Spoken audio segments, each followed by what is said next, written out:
तो आज है D5 ऑफ डेली व्लॉग और आज हम लोग बात करेंगे आईपीओ के बारे में। आईपीओ का फुल फॉर्म होता है इनिशियल पब्लिक ऑफर। आज का तारीख है 18th of April and I want to tell you कि why am I making all these videos. अगर आपको नहीं पता, मेरा उम्र है 23 years old right now. Okay, I am right now currently 23 years old. But मेरा अभी मैं 4 इंस्टाग्राम अकाउंट हैंडल करता हूँ, ग्रो करने का कोशिश कर रहा हूँ। Okay, and it's pretty much growing. I am not failure totally, but बहुत सारा एक्सपीरियंस गेन कर रहा हूँ और सक्सेसफुली भी नहीं हुआ हूँ, ऑब्वियसली सक्सेसफुल भी नहीं हुआ हूँ बिकॉज टाइम लगता है यार। सक्सेसफुल होने से पहले आपको बहुत सारा एक्सपीरियंस मिल जाता है। Now I have heard about this fact that in your 20s you figure out things, so you try a bunch of things, आप फिगर आउट कर सकते हो। आप बहुत सारा चीज़ों में मतलब इन्वेस्ट कर सकते हो अपना टाइम और देख सकते हो, एक्सपेरिमेंट कर सकते हो। In your 30s what you do is you live that। आप फाइंड कर लेते हो अपने 20s में क्या आपका पैशन है क्या नहीं है, फिर उसमें आप लिव करते हो। On your 30s you make that, you live that dream and then your 40s आप रिलैक्स करते हो क्योंकि आपने जो भी काम आपने किया है उस 30s के उम्र में, आप 40s में जाके वही पैसा का यूज़ करके थोड़ा रिलैक्सेशन, आगे का फ्यूचर प्लानिंग कर सकते हो। ठीक है, रिटायरमेंट का प्लानिंग भी कर सकते हो। Now this always depends on people to people. Okay, but my point of saying this is that मैं अभी उस स्टेज में हूँ, 20s में हूँ ऑब्वियसली, तो I am figuring out things. इसीलिए मेरा इतना सारा अकाउंट्स है, मैं इतना सारा चीज़ कर रहा हूँ। सुबह भी बहुत सारा काम करता हूँ। आप देखे होंगे कि मैं जिम में भी जाता हूँ। Okay, I am trying to build up muscle. और अगर आप पुराना 1-2 साल आगे का मेरा पिक्चर देखोगे तो आपको देखने को मिल जाएगा कि काफ़ी सारा मसल नहीं था, मतलब थोड़ा हाथ में भी आया है, चेस्ट वेस्ट पहले नहीं था इतना भी। Okay, so I am grateful to God for all of these things, जो भी उन्होंने मुझे सिखा रहा है day by day. And I also want to thank all those people जो मेरे साथ है, मेरा वीडियोज़ देख रहा है। Okay, I want to thank you guys. And also I believe कि आप लोग भी बहुत सारी चीज़ें ट्राई कर रहे हो, सीख रहे हो from my videos also and from other videos also. अपना रिसर्च कीजिए।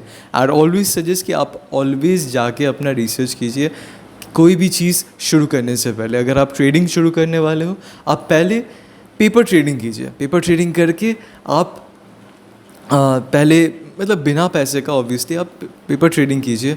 फिर करने के बाद आपको थोड़ा बहुत एक्सपीरियंस आ जाएगा, फिर उसके बाद थोड़ा पैसा लेके आप स्टॉक्स पे ट्रेडिंग कर सकते हो। ओके, ऑब्वियसली पेपर ट्रेडिंग ये सब चीज़ मैं बाद में बताऊंगा मेरे आगे वाले वीडियोस में। मैं ऑब्वियसली पेपर ट्रेडिंग करूंगा हर दिन, आपके साथ दिखाऊंगा, आपको दिखाऊंगा कि कैसे करना है, क्या करना है, क्या नहीं करना है। But now at the initial stage मैं अभी बिगिनर्स को दिखा रहा हूँ कि क्या है आईपीओ क्या है, एफपीओ इसके बाद आएगा, कल आएगा, and all of these things.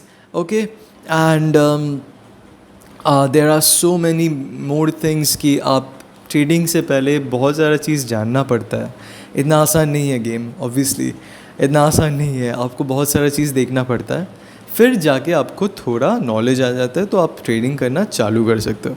And I always recommend कि आप अपना रिसर्च खुद से कीजिए, आप जांच पड़ताल कीजिए। आप मेरा ही वीडियोस मत देखिए, आप बहुत सारा अलग अलग लोग का वीडियोस भी देखिए, आपको थोड़ा बहुत डिफरेंट एस्पेक्ट्स का चीज़ें भी देखने को मिल जाएगा। With that said, let's start today's video. IPO यानी कि इनिशियल पब्लिक ऑफर एक प्रोसेस होता है through which a private company offers its share to the public for the first time. Before an IPO, एक कंपनी टिपिकली प्राइवेटली हेल्ड किया जाता है, मतलब उसका शेयर्स ओन किया जाता है by small group of investors, founders और employees. By going public through an IPO, company open करता है अपना ownership to its shares to a wider pool of investors, जो इंक्लूड करते हैं इंडिविजुअल रिटेल इन्वेस्टर्स और institutional investors like mutual funds and pension funds. जब IPO होता है, कंपनी इशू करता है नया शेयर्स टू द पब्लिक। जो अलाउ करते हैं इन्वेस्टर्स को परचेज करना ये शेयर्स को directly from the company. The proceeds from the sale of these shares जाता है टू द कंपनी और प्रोवाइड करता है with capital to the fund growth initiatives, जो ऑपरेशंस को भी एक्सपैंड कर देता है और उनका डेट को भी पे ऑफ करता है या फिर परस्यू करता है other strategic objectives. IPO process typically involve करता है द अपॉइंटमेंट ऑफ वन या फिर more investment banks known as underwriters, ताकि वो फैसिलिटेट कर सके द ऑफरिंग। अंडरराइटर्स हेल्प करता है कंपनी को डिटरमाइन करना उनका offer price of the shares और स्ट्रक्चर करता है offering and the market shares to potential investors. India में आईपीओ प्रोसेस रेगुलेट किया जाता है by securities and exchange board of India, जो सेट करता है गाइडलाइंस और रेगुलेशंस ताकि इंश्योर कर सके transparency, fairness and investor protection. Companies जो देखता है to go public must comply with SEBI's regulation and obtain approval from the regulatory authority before launching their IPO. IPO conduct किया जाता है over a specified period known as offering period. इसके दौरान investors can subscribe to the shares being offered. Offering period typically last करता है for a few days, during which investors can place bids for shares at the offer price, जो determine होता है by the company and its underwriters. जब completion हो जाता है of the IPO, company का shares list हो जाता है, trade होता है on stock exchange such as Bombay Stock Exchange BSE and National Stock Exchange NSE. Stock exchange में list होना provide करता है liquidity for shareholders, buy and sell shares in the secondary market. जो ऑफर प्राइस होता है of the shares during an IPO determine होता है through a process of price discovery, जो इन्वॉल्व करता है assessing investor demand, market conditions and the companies valuation. हाँ, तो खत्म करने से पहले मैं आपको यही बताना चाहूँगा कि अगर आपको लग रहा है कि मैं बहुत रुक रुक के बात कर रहा हूँ, थोड़ा बहुत रुक जा रहा हूँ बीच में, please forgive me for that, क्योंकि मैं अभी तक इस चीज़ को उतना यूजुअल नहीं हुआ हूँ, उतना what's the word, I forgot the word, usual नहीं हुआ हो, कंफर्टेबल नहीं हुआ हो कैमरा के सामने आके ऐसे बात करना। But then again I am learning, this is a learning phase, so please bear with me. And another thing, अभी का ज़माने में आपको अगर एक स्ट्रीम ऑफ इनकम है आपके पास तो दैट इज़ नॉट इनफ, आपको और एक स्ट्रीम ऑफ इनकम चाहिए होता है डेली आपका नीड्स को फुलफ़िल करने के लिए और भी फाइनेंशियल गोल्स को फुलफ़िल करने के लिए। So there is a platform, आपको पहले भी मैंने बताया है, बिज गुरुकुल प्राइवेट लिमिटेड, जहाँ पे आप 3 घंटा डेली काम करके महीने का एटलीस्ट 30,000 to 40,000 रुपीज़ कमा सकते हो। आपको मैंने यहाँ पे एक इनकम प्रूफ दे रहा हूँ यहाँ पे, ओके। आपको आप देख सकते हो कि यहाँ पे दिन का बहुत जन 10,000 20,000 बहुत ही कमा लेता है, ओके। इवन महीने का लाखों रुपया कमा लेता है, ऐसा होता है, okay. But practically I want to tell you, if you are a beginner, आप एटलीस्ट 30,000 to 40,000 रुपीज़ कमाओगे महीने का, एटलीस्ट ये मान के आप चल सकते हो, ये मान के आप काम कर सकते हो, okay.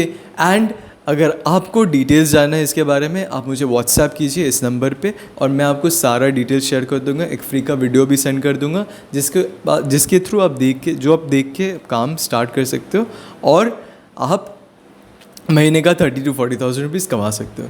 To know more, just WhatsApp me right now and thank you for watching this video.